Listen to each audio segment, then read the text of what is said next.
ये है वक्त मीडिया और आप देखेंगे जौनपुर के ढंडवारा खुर्द में एक शाम सलीम खान के नाम ऑल इंडिया मुशायरे और कवि सम्मेलन का शानदार वीडियो। इसमें शिरकत की आप सबके महबूब शायर जनाब इमरान प्रतापगढ़ी साहब ने पीएम मोदी हो या आडवाणी हो या साक्षी महाराज या हो साध्वी, इन सब पर अपनी शायरी के जरिए इमरान प्रतापगढ़ी ने निशाना लगाया। उनका यह पहला वीडियो है। इससे पहले कि उन्हें सुने, पहले इनकी बात। ये प्रोग्राम आप तक ला रहे हैं जेंगो बनाना। जी हां, जेंगो बनाना आ गया दुनिया का पहला अंताक्षरी और गेम्स का ऐप। 60 साल के बूढ़े या 16 साल के जवान, आप सबके लिए है जेंगो बनाना का ये पैगाम। आज ही अपने मोबाइल में गूगल प्ले स्टोर में जाकर डाउनलोड करें जेंगो बनाना। जी हां, जेंगो बनाना गूगल प्ले स्टोर में जाकर डाउनलोड करें। लिखें JANGOBANANA और खेलें अंताक्षरी अपने रिश्तेदारों, अपने दोस्तों और अपनी गर्लफ्रेंड के साथ दुनिया के किसी भी कोने से कभी भी।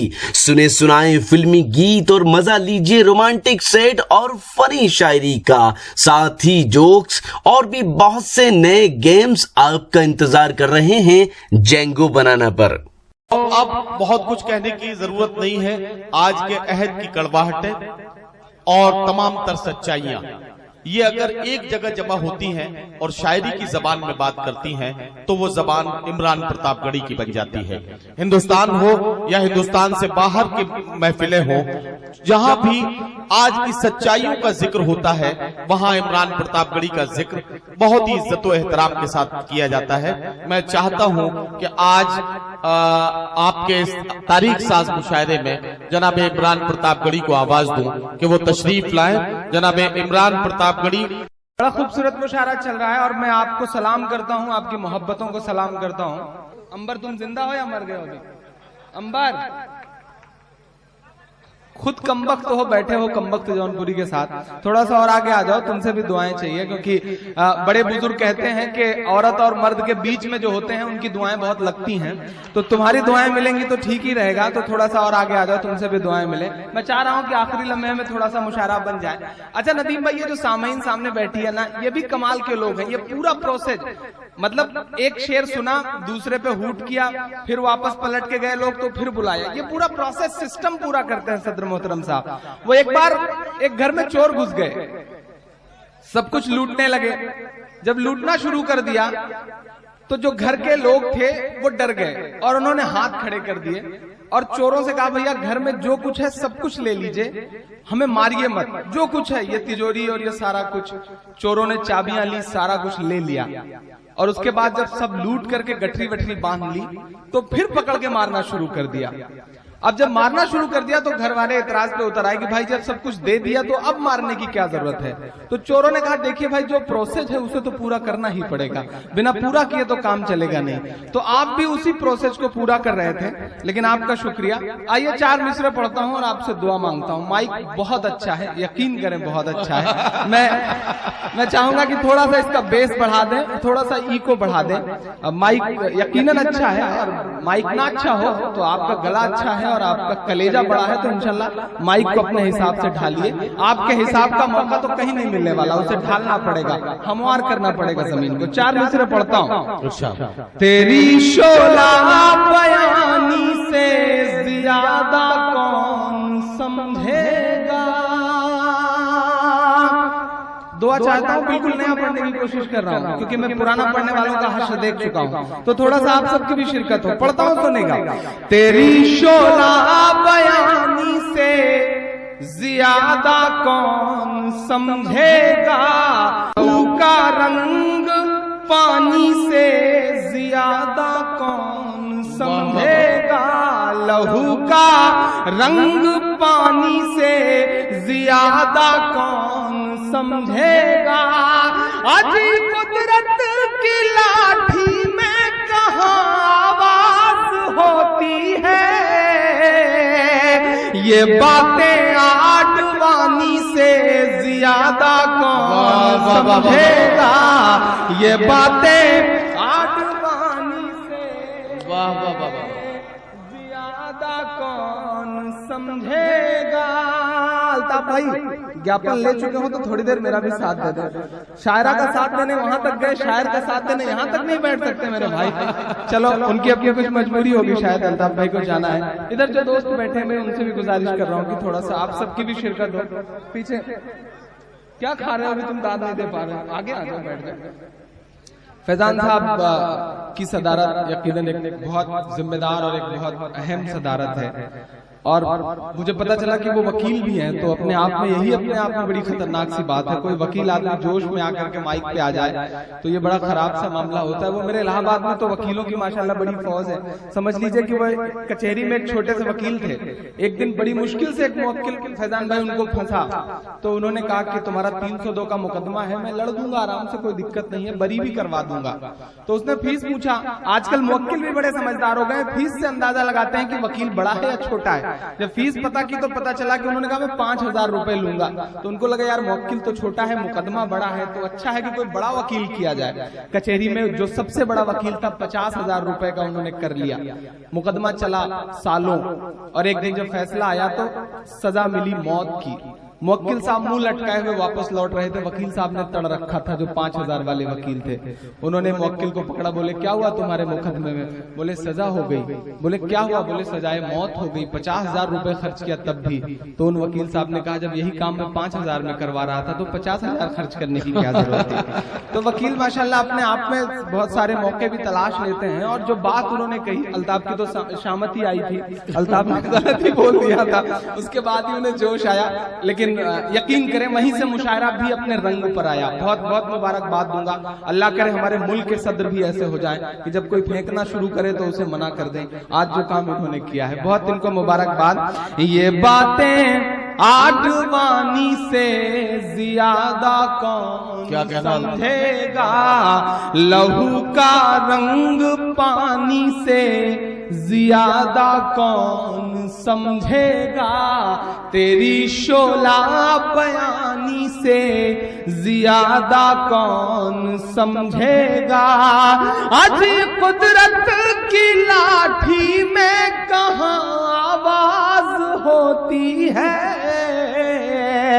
ये बातें आडवाणी से ज्यादा कौन समझेगा।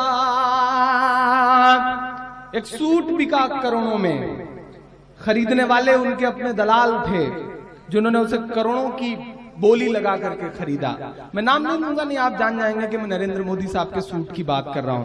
मैं 4 मिसरे पढ़ता हूं, मुझे उनसे कुछ नहीं कहना है जिनका सूट था, मुझे उससे कहना है जिसने वो सूट खरीदा।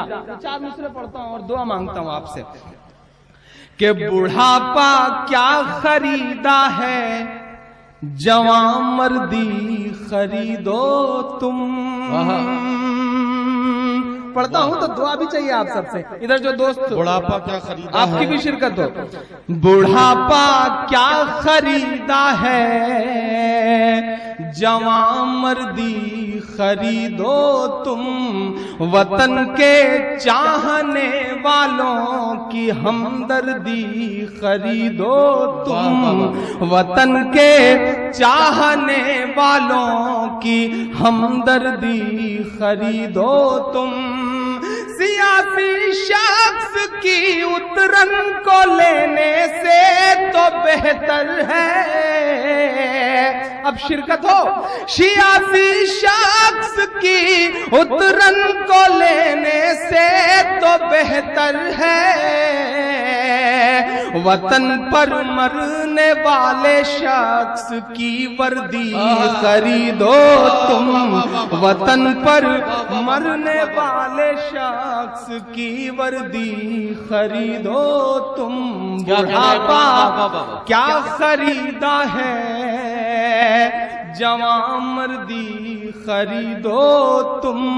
वतन के चाहने वालों की हमदर्दी खरीदो तुम। सियासी शख्स की उतरन को लेने से तो बेहतर है। वतन पर मरने वाले शख्स की वर्दी खरीदो तुम। बहुत शुक्रिया, बहुत मोहब्बतें, आप बहुत अच्छा सुन रहे हैं। और रात के 3:30 बजे आपसे इससे ज्यादा दाद की उम्मीद करना और इससे ज्यादा दाद के लिए कहना यकीनन आपके साथ जुल्म भी होगा, जो कि पूरी रात आपके साथ होता रहा है। लेकिन आप बहुत अच्छा सुन रहे हैं, माइक बहुत अच्छा है और बहुत अच्छा चल रहा है। 4 मिसरे और पढ़ता हूँ, बस ऐसे ही चलता रहे। मैं बातें ये इसलिए भी कह दे रहा हूँ कि फैजान साहब फिर ना खड़े हो जाएं, इसलिए मजबूरन बोल देना पड़ रहा है, डरना पड़ता है। अच्छा, ये अदालत, जज और ये सब जो मामले होते हैं ना, इनसे बड़ा डरना पड़ता है। वो एक मुशायरा चल रहा था, एक शायर ने बड़ी लंबी सी गजल छेड़ दी, बहुत देर तक पढ़ा। जब बहुत देर तक पढ़ा तो सामने शहर का एक बड़ा अहम आदमी बैठा हुआ था, वो गजल सुनते सुनते मर गया। अब पुलिस बैठी थी, पकड़ के शायर साहब को जेल ले जाया गया, मुकदमा चला। जब अदालत तक बात गई तो जज साहब ने कहा कि देखो, तुम्हारी वजह से एक अहम आदमी, शहर का जिम्मेदार आदमी मरा है, तुम्हारी सजा बनती है मौत की, तुम्हारी कोई आखिरी ख्वाहिश हो तो बताओ। शायर भी बड़ा होशियार, उसने कहा जज साहब मेरी आखिरी ख्वाहिश सिर्फ इतनी है कि जो गजल मैंने वहां सुनाई थी वही यहाँ भी सुनाना चाहता हूँ। तो इस तरह से शायर को भी अपना काम निकालना पड़ता है। आप बहुत अच्छा सुन रहे हैं, 4 मिसरे और पढ़ता हूँ।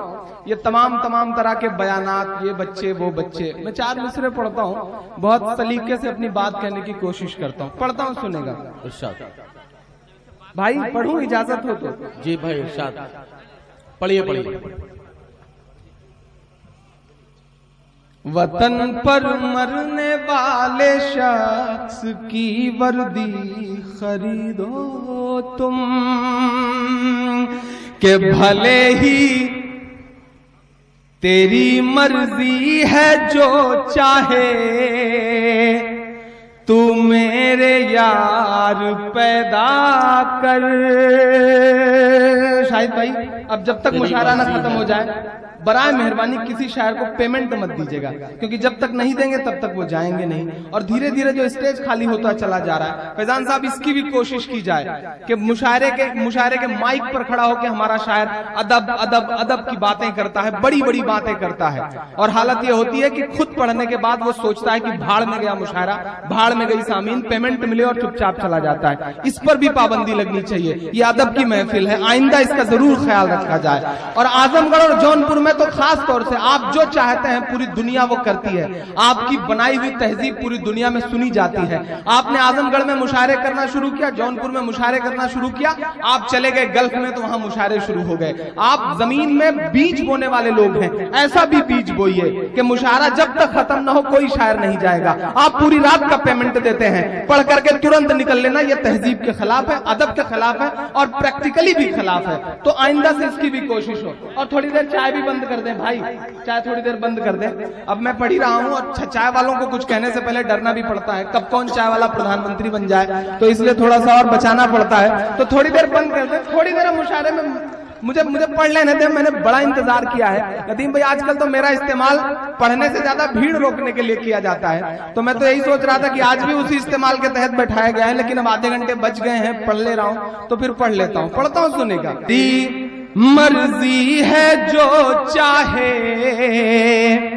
तू मेरे यार पैदा कर, तेरी मर्जी है जो चाहे तू मेरे यार पैदा कर, भले ही चाय वाला या के चौकीदार पैदा कर, भले ही चाय वाला या के चौकीदार पैदा कर। बड़ी हैरत है वो खुद एक भी पैदा न कर पाए। तमाम योगियों, तमाम साधुओं और तमाम प्राचियों के नाम मेरे ये मिसरे मुहर लगाएंगे तो मुझे लगेगा कि मैंने सच बोला है, वरना मैं कमजोर पड़ूंगा। जो कहते हैं इस आंधी में परना तोला जाएगा। बहुत लोग कहते थे हुकूमत बदलने के बाद लहजा बदल लीजिए इमरान साहब, लेकिन मैंने उनसे बड़ी हिम्मत से कहा कि जो कहते हैं इस आंधी में परना तोला जाएगा, जो इस बात पे खुश है हमसे लब ना खोला जाएगा, उनसे कहो हम तूफानों से डरने वाले लोग नहीं, कातिल को मरते दम तक कातिल ही बोला जाएगा, कातिल को मरते दम तक कातिल ही बोला जाएगा। बड़ी हैरत है वो खुद एक भी पैदा न कर पाए, जो हर भाषण में कहते हैं कि बच्चे 4 पैदा कर, जो हर भाषण में कहते हैं कि बच्चे 4 पैदा कर। फैजान साहब, लखनऊ के पड़ोस में एक जिला है उन्नाव, वहां एक सांसद महोदय पाए जाते हैं जिन्हें हर रोज मुंह से उल्टी करने की आदत है, हर रोज, ताकि वो उल्टी उनकी अखबार की सुर्खी बन सके। मैं 4 मिसरे पढ़ता हूं, मैं उस शख्स का नाम पूरा नहीं लेना चाहता क्योंकि उसका नाम साक्षी है और नाम के आगे जो लगा है लफ्ज वो महाराज है। महाराज अपने आप में एक अदब का लफ्ज है और उस बेअदब के लिए अदब के साथ कोई बात कहने का मन नहीं करता। मैं 4 मिसरे पढ़ता हूं, वो कहता है मदरसों में ये, मदरसों में वो। मैं 4 मिसरे अपनी जिम्मेदारी पढ़ते हुए पढ़ता हूं। ठीक है, तुम जो कहते हो तुम्हारी बातें अपनी जगह, लेकिन मैं जिस चीज पर नाज करता हूं और जिस चीज के लिए शुक्र अदा करता हूं अल्लाह का कि मदरसों में ये नहीं, वो क्या है मैं 4 मिसरे पढ़ के बताता हूं। पढ़ता हूं, सुनेगा। नहीं ऐसा, जी जी पढ़ूंगा। नहीं ऐसा नहीं है कल या परसों से नहीं निकले। फैजान साहब ने तो माला पहनाने में भी पाबंदी लगा दी है। अच्छा, हम लोगों की आदतें भी ऐसी पड़ी हैं, जब तक गले में 2-4 माला ना बने ना ताव ही नहीं आता है। मतलब अजीब माहौल बन गया है मुशायरे पढ़ते पढ़ते। लेकिन फैजान साहब का हुक्म है तो उसे मानना भी है। लेकिन चलिए, आप सबकी दुआएं पढ़ता हूं, सुनेगा। नहीं ऐसा नहीं है कल या परसों से नहीं निकले। साक्षी महाराज जी अपने ऐसी कमरे में सोए होंगे किसी मंदिर के प्रांगण में, कोई जरूरी नहीं है कि अकेले ही हो, हालांकि बाल ब्रह्मचारी हैं। मैं पढ़ता हूं और आपसे दुआ मांगता हूं, पढ़ता हूं, सुनेगा। उन तक जाएं आपकी तालियों के साथ ये मिसरे कि नहीं ऐसा नहीं है कल या परसों से नहीं निकले, कई अरमान हैं दिल में जो बरसों से नहीं निकले, कई अरमान हैं दिल में जो बरसों से नहीं निकले। हो साराम नित्यानंद या के पाल बाबा हो, अब पीछे तक एक हाथ को कसम देता हूं। हो साराम नित्यानंद या के पाल बाबा हो, खुदा का शुक्र है ये सब मदरसों से नहीं निकले, खुदा का भाई क्या कहना है, वाह वाह वाह, ये सब मदरसों से नहीं निकले। बहुत शुक्रिया, बहुत मोहब्बतें, बहुत खूबसूरत सा मुशायरा है। शाहिद नसीम साहब की मेहनतें हैं, पता नहीं कहां कहां से इतने दूर दूर से शायर और शायरात खोज के लाए हैं। मतलब कोलंबस है, रोज नए नए टापू तलाश करते रहते हैं शाहिद साहब माशाल्लाह। ऐसे नए नए लोगों से मुलाकात कराई, उनको बहुत मुबारकबाद। अजीजुल्लाह साहब को बहुत मुबारकबाद जिन्होंने बड़ी मेहनत की। हाफिज सईद साहब को बड़ी मुबारकबाद जिनका हुक्म था कि मैं हाजिर। और सबसे अहम बात कि मैं गामा साहब को दिल से बहुत चाहता भी हूं, मेरे पसंदीदा लीडरों में से एक हैं।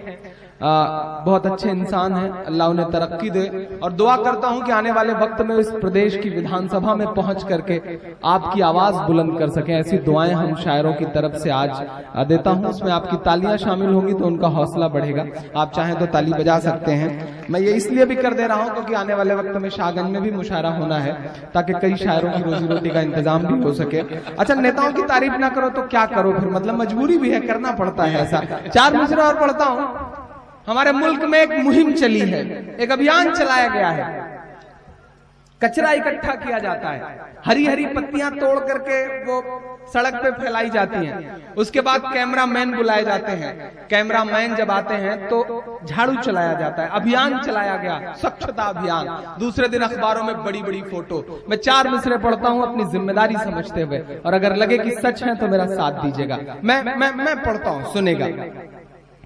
कि किसी भी मौलवी से या के साधु से न छूटेगा, किसी भी मौलवी से या के साधु से न छूटेगा, मदारी के किसी करतब से जादू से न छूटेगा, मदारी के किसी करतब से जादू से न छूटेगा। सफाई कर रहे हो तो जरा दामन की भी कर लो। मैं नाम ले लूंगा नहीं, आप जान जाएंगे कि मैं नरेंद्र मोदी से बात कर रहा हूं। आपकी दुआएं मिले, मैं हिम्मत करता हूं। सफाई कर रहे हो तो जरा दामन की भी कर लो, हमारे खून का धब्बा है झाड़ू से न छूटेगा, हमारे खून का धब्बा है झाड़ू से न छूटेगा। पहनाने पे उन्होंने पाबंदी लगाई, वो नियम उन्होंने तोड़ दिया। लेकिन फैजान साहब, मैं आपका हुक्म मानूंगा। आपने कहा था माला पहनने के बाद उतरनी नहीं चाहिए, मैं इंशाल्लाह उतारूंगा नहीं, आने वाली मालाओं का इंतजार करूंगा। बहुत शुक्रिया आपकी मोहब्बतों का। आइए बहुत छोटी सी नज्म पढ़ना है, उसके बाद मेरे कई दोस्तों का हुक्म है और एक नई सी नज्म हम मुसलमान हैं वो सुनाना है इंशाल्लाह। इस शानदार ऑल इंडिया मुशायरे और कवि सम्मेलन के ऑर्गेनाइजर और कन्वीनर रहे जनाब शाहिद नसीम खान साहब। जनाब शाहिद नसीम खान साहब जौनपुर के ढंडवारा खुर्द की समाजी और सियासी शख्सियत हैं। शाहिद नसीम खान साहब ढंडवारा खुर्द और उसके एतराफ में कई साल से मुशायरे और कवि सम्मेलन को ऑर्गेनाइज करके गंगा जमनी तहजीब को फरोग दे रहे हैं। इस मुशायरे के सदर इस्तकबालिया कमेटी रहे जनाब मोहम्मद असजद उर्फ अज्जू भाई। इस मुशायरे में अपनी निजामत के जोहर दिखाए हिंदुस्तान के मशहूर और मारूफ नाज़िम मुशायरा और शायर जनाब नदीम फर्रुख साहब ने। इस मुशायरे की शाम को जनाब सलीम खान साहब के नाम किया गया। इस मुशायरे की शमा रोशन की शाहगंज और उसके एतराफ की मशहूर समाजी और सियासी शख्सियत उर्दू मुशायरों से मोहब्बत रखने वाले जनाब जुल्फिकार अहमद उर्फ गामा साहब ने। इस मुशायरे में सदारत के फराइज अंजाम दिए सुप्रीम कोर्ट के वकील इज्जत माब आली जनाब जेड के फैजान साहब ने। जेड के फैजान साहब जब भी किसी मुशायरे में जाते हैं और तकरीर करते हैं तो लोग उनकी तकरीर से कुछ ना कुछ सीख जाते हैं। तो दोस्तों, ये था ढंडवारा खुद का एक शानदार ऑल इंडिया मुशायरा और ये है मुशायरे के कन्वीनर जनाब शाहिद नसीम खान साहब। जी हाँ, ये मुशायरा ऑर्गेनाइज किया था इन्होंने सलीम खान साहब के नाम से ये शाम सजी थी। उम्मीद करता हूँ ये मुशायरा आपको अच्छा लगा होगा। जी हाँ, ये मुशायरे का एक वीडियो नहीं है, बहुत जल्द ये पूरा मुशायरा आप हमारी वेबसाइट www.mushairalive.com पर देख सकते हैं। साथ ही YouTube पर भी आप हमारे YouTube अकाउंट पर देख सकते हैं। अगर आप Facebook पर हैं तो हमें फॉलो करें, पता है www.facebook.com/महफिल.मुशायरा। अगर आप चाहते हैं कि आपके शहर के मुशायरे, कवि सम्मेलन, कल्चरल प्रोग्राम इंटरनेट की दुनिया में पहुंचे तो हमारी टीम को बुलाइए। हमारा मोबाइल नंबर है 09997640286। तो फिर किसी शहर से किसी और मुशायरे को आप तक पहुंचाएंगे। जौनपुर के ढंडवारा खुर्द से मैं कैमरा पर्सन इरफान अहमद के साथ शफीक खान, वक्त मीडिया के लिए।